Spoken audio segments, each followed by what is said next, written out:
Hello guys, welcome back to my channel. তো আগের ভিডিওর লাস্টে আমরা দেখেছিলাম যখন সাহসী সেকেন্ড ফ্লোরে যায়, সেখানে একটি রুম দেখে যা ইয়াও ইয়াও এর জিনিসে ভরে পড়েছিল।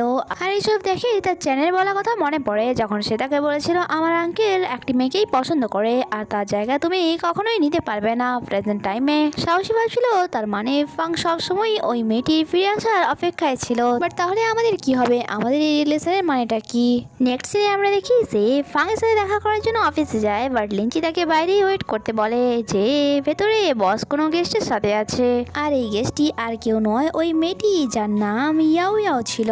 আর যা দেখে তো সাহসীর মনই ভেঙে যায়। এখানে ওই মেয়েটি তার দিকে হাত বাড়ায় গ্রিটিংস করার জন্য, বাট সাহসী ফাংকে বলে তোমার কি মনে হয় না আমাকে এক্সপ্লেনেশন দেওয়া দরকার তোমার? যা শুনে মিস্টার ফাং ইয়াও ইয়াওকে কারে ওয়েট করতে বলে অ্যান্ড সেও সেখান দিয়ে চলে যায়। আর মিস্টার ফাং একটি চেক বের করে সাহসীকে দিয়ে বলে এটা কম্পেনসেট ভেবে নাও, লিঞ্চি এটা না অ্যান্ড তার অ্যাকাউন্টে ট্রান্সফার করে দেবো এটা বলে সে সেখান দিয়ে চলে যায়। যখন কি সাহসীর তো বিশ্বাসই হচ্ছিল না, ইভেন তো তার চোখে পানি চলে আসে অ্যান্ড মিস্টার ফাং এর সাথে কাটানো সমস্ত স্মৃতি তার মনে পড়ছিল আর বুঝতে পারছিল না তার মানে কি এই সব কিছু নাটক ছিল।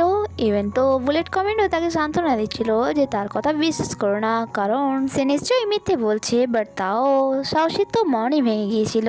বাট শেষবারের মতো সে মিস্টার ফাং এর পেছনে আসে, যেখানে মিস্টার ফাং ইয়াও ইয়াও এর সাথে টাইম স্পেন্ড করছিল। আর সাহসী সেখানে এসে তাকে বলে সত্যি কি দিনে তোমার মনে কি আমার জন্য কোনো জায়গা হয়নি? তোমার ওই সমস্ত ভালোবাসা সবকিছু কি মিথ্যে ছিল?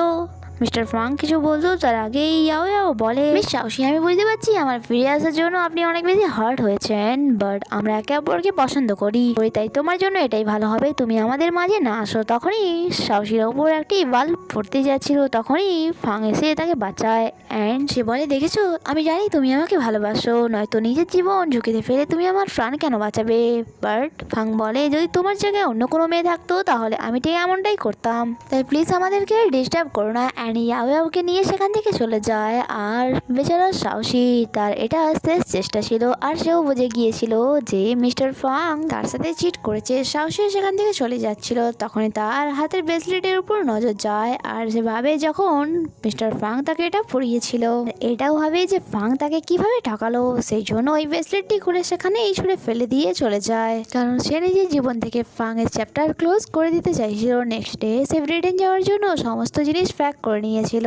বাং তাকে যেতে না বলে, বাট সাহসী বলে সময় এসে গেছে নিজের স্বপ্নকে পূরণ করার জন্য, এরপর সে সেখান থেকে চলে যায়। অন্যদিকে লিঞ্চিও কল করে এই খবরটা মিস্টার ফাংকে জানিয়ে দেয়। তখন সেখানে ইয়াও ইয়াও ইয়াও আসে যে তাকে সিরিয়াস করার চেষ্টা করছিল, ইভেন তো তাকে কিসও করতে চাইছিল সে, বাট জানি না মিস্টার ফাং এর মাথায় চলছিল ওটা কি। সে মিটিং এর বাহানা করে সেখান থেকে চলে যায়। নেক্সট দিনে আমরা গুশ অ্যান্ডশিকে দেখি যে এইসব ব্যাপারে তার ড্যাডকে বলে, আর ড্যাড মিস্টার ফাং এর উপর অনেক বেশি রেগে যায় যে সে এমনটা কি করে করতে পারে, যে মেয়ে আজ থেকে কয়েক বছর আগে তাকে ছেড়ে দিয়ে চলে গিয়েছিল অ্যান্ড আজ হঠাৎই সে ফিরে আসার পর ফাং সাহসীকে কেন ছাড়লো? সে আমার ছেলে হয়ে এত বোকার মতো কাজ কি করে করতে পারে? বাট গুস অ্যান্সি বলে ড্যাড এটা তার পার্সোনাল ম্যাটার, তাই আমার মনে হয় এটাতে আমাদের ইন্টারফেয়ার করা উচিত হবে না।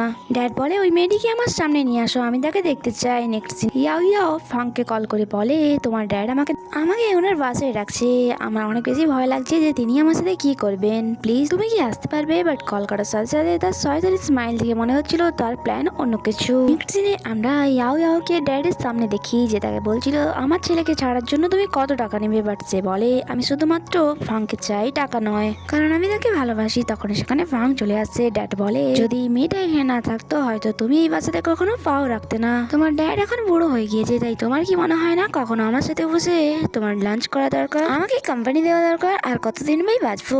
যা শুনে ইয়াও ইয়াও তাকে ইনসিস্ট করা শুরু করে দেয় যে তোমার ড্যাডের সাথে টাইম কাটানো দরকার এন্ড আজ থেকে এখানেই তুমি লাঞ্চ করবে। আর যেটার জন্য মিস্টার ফাংও রাজি হয়ে যায়। যা শুনে তো ড্যাড তাড়াতাড়ি করে তার ফেভারিট ডিশ বানাতে বলে, যা তার মম তাকে সবসময় বানিয়ে দিত। যা শুনে ফাং বলে ড্যাড আজও আপনার মনে আছে? ড্যাড বলে হ্যাঁ, কারণ আমি কিছু কোনোদিনও ভুলি না। ইয়াও ইয়াও খাবার বানানোর জন্য কিচেনে চলে যায় অ্যান্ড লি ফ্যাং বলে আমিও তাকে হেল্প করছি গিয়ে, বাট সে যেভাবে দেখছিল মনে হচ্ছিল কিছু তো একটা খিচড়ি পাকছে। আর বাসার বাইরে সাহসীকে দেখি যে দূরবীন নিয়ে তাদের উপর নজর রাখছিল, বাট তেমন কিছু দেখতে পাচ্ছি না। বাং তাকে বলে তুমি ফিরে কেন এলে? সাহসী বলে ফাং একবার আমার হ্যাপি এন্ডিং করেছিল, তাই আমিও তার হ্যাপি এন্ডিং করতে চাই। অ্যান্ড এখানে এই এপিসোডটি শেষ হয়। আগে কি হয় তা জানতে স্টে কানেক্টেড। Bye bye.